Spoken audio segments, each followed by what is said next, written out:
స్వచ్ఛ bio deal పై ఢిల్లీలో ఈడీకి BRS నేత మన్నే క్రిషాంక్ ఫిర్యాదు చేశారు. సీఎం రేవంత్ రెడ్డి ఆయన తమ్ముడు అనుముల జగదీష్ రెడ్డిపై విచారణ జరిపించాలని ఈడీకి విజ్ఞప్తి చేశారు.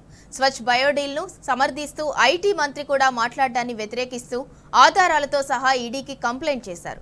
దీనిపై స్పందించిన ఈడీ అధికారులు స్వచ్ఛ బయో డీల్ లావాదేవీలపై విచారణ చేపడతామని తెలిపినట్లు క్రిషాంక్ వెల్లడించారు.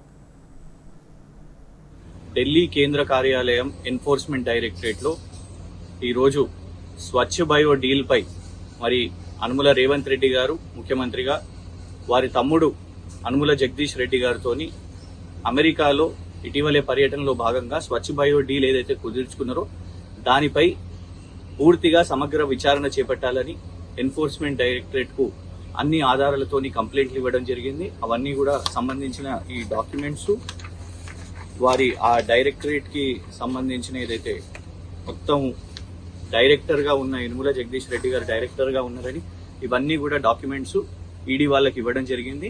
దానికి వాళ్ళు కంప్లైంట్ ని కూడా స్వీకరించి అక్నాలెడ్జ్మెంట్ ఇచ్చి దానిపై విచారణ చేపడతారని అక్నాలెడ్జ్మెంట్ కూడా ఇచ్చేందుకు దీని మీద మొత్తం పూర్తిగా కూడా డీటెయిల్స్ రావాలి. శ్రీధర్ బాబు గారు కూడా ఇందులో తప్పేముంది అని అన్నారు కాబట్టి అందుకే కేంద్ర కార్యాలయానికి వచ్చే ఈడీ దీని మీద విచారణ చేపట్టాలి. ఇందులో డైరెక్టర్స్ అయిన స్వచ్ఛ బయో డైరెక్టర్స్ మరియు రేవంత్ రెడ్డి గారు అందరి మీద కూడా పూర్తిగా డీటెయిల్ గా విచారణ చేపట్టాలని ఇందులో డిమాండ్ చేయడం జరిగింది.